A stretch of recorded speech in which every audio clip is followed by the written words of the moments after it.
नमस्कार मैत्रिणो, मी संगीता किचन रेसिपीमध्ये तुमचं अगदी मनापासून स्वागत आहे. बघा, आज आपण इथं करणार आहे ओला घेवडा अगदीच मसालेदार असा हा बनवणार आहे आपण मैत्रिणो. पाहू शकता तुम्ही. आणि खरंच खूप वेगळा बनवणार आहे मी आज. तुम्हाला वेगळ्या पद्धतीने दाखवणार आहे. बघा, इथं वाटण काढले, शेंगदाणे, धने, ओलं खोबरं, कोथिंबीर, लसूण आणि थोडासा कांदा.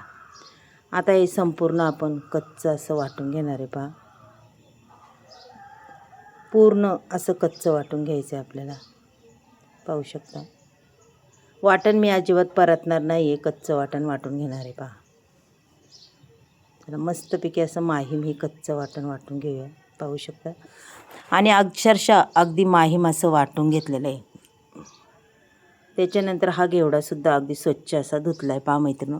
त्याच्यानंतर कढईमध्ये तेल ओतलेले आहे आणि त्याच्यामध्ये टाकली जिरी, मोहरी आणि कढीपत्ता हा छानच तडतडला आहे मैत्रिणी. पाहू शकता तुम्ही. त्याच्यानंतर आपल्याला टाकायचे आपण जे वाटण वाटले ते टाकून द्यायचं. पहा, वाटण आता आपल्याला अगदीच मस्त असं परतायचं की पूर्ण त्याचा कच्चापणा दूर झाला पाहिजे आणि वाटण बी अगदी मस्त असं झालं पाहिजे. ही ओल्या घेवड्याची आमटी एवढी छान लागते मैत्रिणी. एकदा नक्की अशा पद्धतीने करून पहा आणि खरंच खूप अप्रतिम खायला लागते. चव बी खूप छान लागते. त्याच्यानंतर टाकली हळद, गरम मसाला, थोडंसं धना पावडर. आता हे पूर्ण मसाले मी जरा हलवून घेणार आहे. पहा, थोडासा हिंगही टाकला आहे मैत्रिणी. पूर्ण मसाले हलवून घ्यायचेत आपल्याला. त्याच्यानंतर आपल्याला टाकायचा घरचा मसाला, थोडासा घरचा मसाला टाकलेला आहे. आणि आता हे मी अगदीच चांगल्या पद्धतीने परतून घेणार आहे बरं का. जेवढं परतता येईल तेवढं वाटण आपल्याला परतायचं आहे. थोडासा मटण मसालाही टाकलायचा चवीपुरता.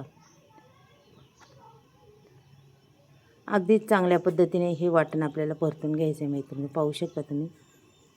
अगदी तेल सुटेपर्यंत आपलं वाटण पूर्ण परतलेलं पाहिजे. हे बघा, आता इथं चवीपुरतं मीठही टाकते मी.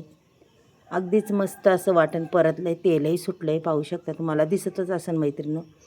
आणि खरं सांगू का, ह्या घेवड्याची आमटी, ओल्या घेवड्याची आमटी एवढी भारी लागते ना खरंच. भात आणि ही घेवड्याची आमटी अगदी अप्रतिम अशी लागते. आता पूर्ण मसाला आणि घेवडा हलवून घेतलेला आहे मी. त्याच्यानंतर टाकते, आपल्याला किती भाजी करायची तेवढ्या अंदाजे मी पाणी टाकणार आहे. पहा, पाणी अगदी मस्त आपण टाकून दिलेलं आहे मैत्रिणी.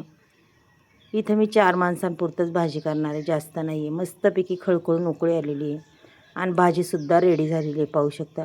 रंग पहा भाजीचा अगदी सुंदर असं झालेला आहे. अगदीच रसरशीत मसालेदार हा घेवडा झालेला आहे मैत्रिणी. पाहू शकता तुम्ही. मैत्रिणी, तुम्हाला जर आजचा व्हिडिओ आवडला तर नक्कीच एक लाईक, एक सबस्क्राईब करा. तुम्ही कुठून बोलता तेही मला सांगा. अगदी गावरान पद्धतीने हा घेवडा मी दाखवलेला आहे. चला मैत्रिणी, आपण उद्या भेटूया असंच. बाय.